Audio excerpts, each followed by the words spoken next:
நபியே உங்கள் அழகினிலே பௌர்ணமி நிலவும் தலை குனியும். நபியே உமது காதலினால் எந்தன் கண்கள் பூத்திருக்கும். யா ரசூலல்லாஹ் எந்தன் இதயம் துடிக்கிறது. உங்கள் வதனம் காணாமல் என் உயிரும் தவிக்கிறது. السلام عليكم ورحمة الله وبركاته. نحمده ونصلي على رسوله الكريم. أما بعد. கண்ணியத்திற்குரிய அல்லாஹ்வின் நல்லடியார்களே, அன்பான பெரியோர்களே, சகோதரர் சகோதரிகளே, அன்பான தாய்மார்களே, அல்லாஹ்வின் தூதர் ஸல்லல்லாஹு அலைஹி வஸல்லம் அவர்கள் கூறினார்கள், வல்லமையும் மாண்பும் உடைய அல்லாஹ் தன் அடியார்களில் ஒரு சமுதாயத்தாருக்கு அருள் புரிய நாடினால் அதற்கு முன்னரே அதன் தூதரை கைப்பற்றி அந்த சமுதாயத்திற்கு முன்னரே அந்த சமுதாயத்தின் தூதரை கைப்பற்றி அவரை அந்த சமுதாயத்தாருக்கு முன்பே சென்று தக்க ஏற்பாடுகளுடன் காத்திருக்க செய்கின்றான். அல்லாஹ் ஒரு சமுதாயத்தாரை அழிக்க நாடினால் அந்த சமுதாயத்தாரின் தூதரின் உயிருடன் இருந்த நிலையில் பார்த்து கொண்டே இருக்கும் போதே அச்சமுதாயத்தாரை வேதனைக்குள்ளாக்கி அழிக்கின்றான்.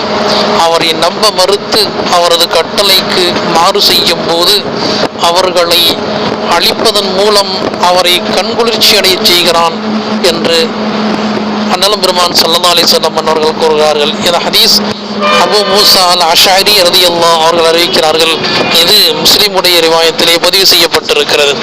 அன்பானவர்களே, எம்பெருமான் ஸல்லல்லாஹு அலைஹி வஸல்லம் அவர்கள் நமக்கு முன்னரே சென்று அல்லாஹ்வினுடைய கிருபையினால் நமக்கான தயாரிப்புகளோடு இருக்கிறார்கள். அவர்களுடைய ஷஃபாஅத் என்னும் மிக பெரும் அந்தஸ்தை வைத்து கொண்டு காத்து கொண்டிருக்கிறார்கள் என்பதில் எந்த மாற்றமும் இல்லை. ஆனால் அதே நேரத்திலே இந்த ஹதீஸில் இன்னொரு சந்தேகமும் நமக்கு வருது.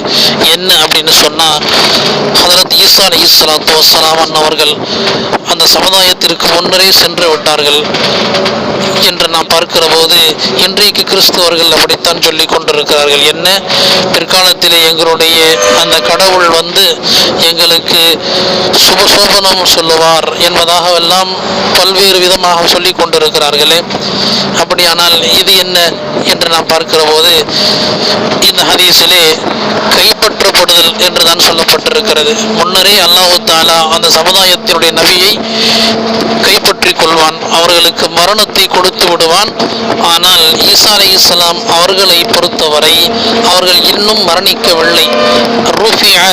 அவர்கள் உயர்த்தப்பட்டார்கள் என்பதாகத்தான் அல்லாஹு தஆலா குர்ஆனிலே சொல்லி காட்டுகிறான். ஆகவே கிறிஸ்தவர்கள் சொல்வதை போல ஈசா அலைஹிஸ்ஸலாம் அவர்கள் மறுபடியும் இவர்களுக்கு சுபசோபனம் சொல்ல மாட்டாங்க, மாறாக சிம்ம சொப்பனமாக இருப்பாங்க. எதற்கு?